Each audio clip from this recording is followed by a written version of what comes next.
உங்கள் தந்தி1 தொலைக்காட்சியில் தினமும் ஒரு சர்ப்ரைஸ் மாலை 6 முதல் 7 மணி வரை காணத் தவறாதீர்கள். சென்னையில் நடைபெற்ற பழங்குடியினர் தின விழாவில் பங்கேற்ற பழங்குடி அமைப்பினர் தங்கள் சமுதாயத்தினர் சந்திக்கும் சவால்களை நம்முடன் பகிர்ந்து கொண்டனர். இது பற்றிய செய்தி தொகுப்பை தற்போது பார்க்கலாம். மண்ணோடும் மலையோடும் ஆத்மார்த்தமான உறவு கொண்டவர்கள் பழங்குடி மக்கள். அப்படிப்பட்ட பழங்குடிகளின் அடையாளங்களும் உரிமைகளும் வாழ்வாதாரங்களும் தொடர்ந்து கேள்விக்குறியாகி வருவது கவலையை அதிகரித்து உள்ளது. மொத்தம் 37 பிரிவு பழங்குடியினர் தமிழ்நாட்டில் வசித்து வருகின்றனர்.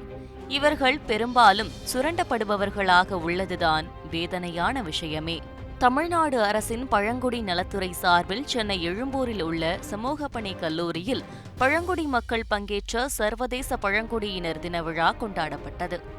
இருளர், வெத்தக்குறும்பர், வலியர் ஆகிய இனங்களைச் சேர்ந்த பழங்குடியின மக்கள் பங்கேற்றனர்.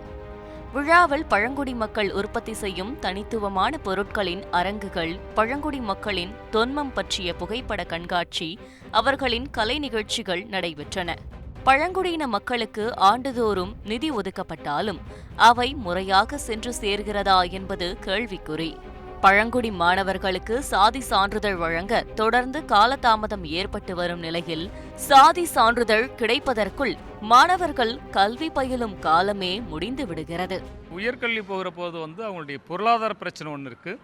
பொருளாதாரத்துக்கு அடுத்து அவங்களோட அந்த வெளி உலக தொடர்பு எப்படி போவது, யாரை அணுகுவது, என்ன உயர்ந்த கல்வி மேலே, என்ன +2 மேலே என்ன படிக்கணும் அப்படிங்கிறது இன்னும் அந்த விழிப்புணர்வு அந்த மக்கள் மத்தியில் இன்னும் போய் சேரல. ஒரு பிளாகுக்கு ஒரு விழிப்புணர்வு கூட்டம், பழங்குடி மக்களும் அரசு திட்டம், அதற்கான ஒரு ஆய்வுக் கூட்டம் நடத்துங்க. நாங்கள் மக்களை ஒருங்கிணைக்கிறோம். படித்து வேலை இல்லாத பழங்குடியினருக்கு திறன் மேம்பாட்டு பயிற்சி அளிக்கப்பட்டு வரும் நிலையில் விவசாயிகளுக்கு தனி சொசைட்டி ஏற்படுத்தி அதன் மூலம் விவசாய உபகரணங்கள் வழங்கப்பட்டு வருகின்றன. உள்ளாட்சி, சட்டமன்றம், நாடாளுமன்றம் என அனைத்திலும் பழங்குடியினருக்கு இடஒதுக்கீடு இருந்தால்தான் பழங்குடி சமூகம் முன்னேற முடியும். கல்வி, வேலைவாய்ப்பு என அனைத்தும் எல்லோரையும் போல் பழங்குடி மக்களுக்கும் கிடைக்க வேண்டும். எல்லா பள்ளியிலுமே கெரியர் கைடன்ஸ் செல் இருக்கு. அந்த செல்ல ஒவ்வொரு ஸ்கூல்லையுமே ஒரு டீச்சர் இருக்கிறாங்க.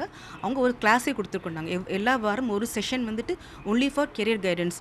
பசங்களுக்கு என்னென்ன பெரிய படிக்கலாம், எது மாதிரி புக்ஸ் படிக்கலாம், எது மாதிரி எக்ஸாம்ஸ் இருக்குது, எக்ஸாம்ஸ் எப்படி ஃபில் பண்ணுறது மாதிரி ட்ரைனிங் கொடுத்துட்ருக்கோம். இது எல்லாமே சென்ட்ரலைஸ் மானிட்டரும் பண்ணிகிட்ருக்கோம். நாங்கள் காடுகளையும் இயற்கை வளங்களையும் பாதுகாக்கும் பழங்குடியினரை பொருளாதாரத்தில் ஏற்றமடைய செய்வதே அரசின் கடமை. தந்தி செய்திகளுக்காக ஒளிப்பதிவாளர் விக்னேஷுடன் செய்தியாளர் பிரகாஷ். உங்கள் தந்தி1 தொலைக்காட்சியில் தினமும் ஒரு சர்ப்ரைஸ் மாலை 6 முதல் 7 மணி வரை காணத் தவறாதீர்கள்.